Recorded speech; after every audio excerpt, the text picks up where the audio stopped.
precioso.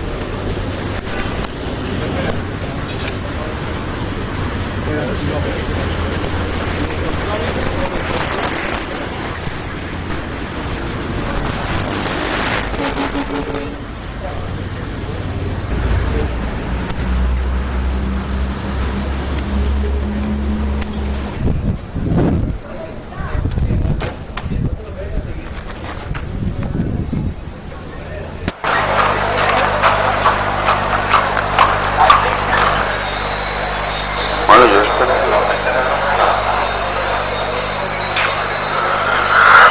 ¿La vitrona cuál era? La vitrona, ¿no? Ah, pues no era la vitrona. Gracias, sí. Es la que da la muralla por allí. Exacto. Sí, la muralla por allá. Como esta, una regalación. A ver, vosotros no viaje, veníamos más allá de eso. ¿No íbamos a la vitrona?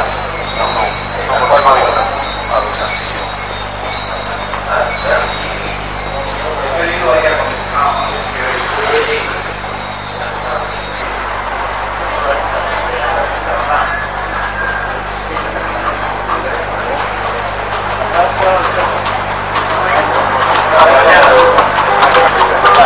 A la acera, Nacho. Porque si no, nos vamos a prisión.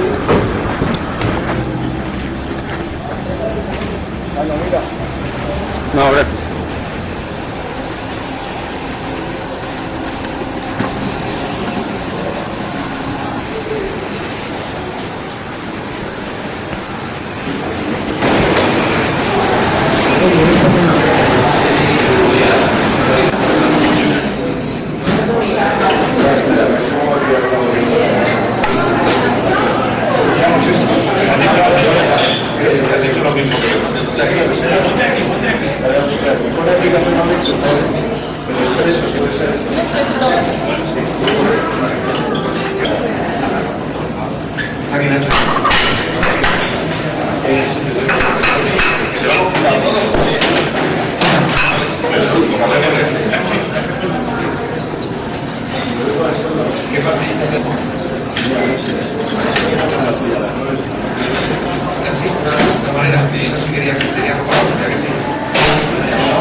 Dios bendito.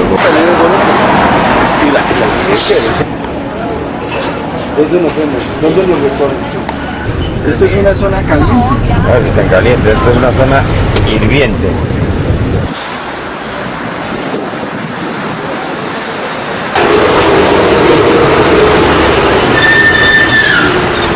Me voy con el Henry.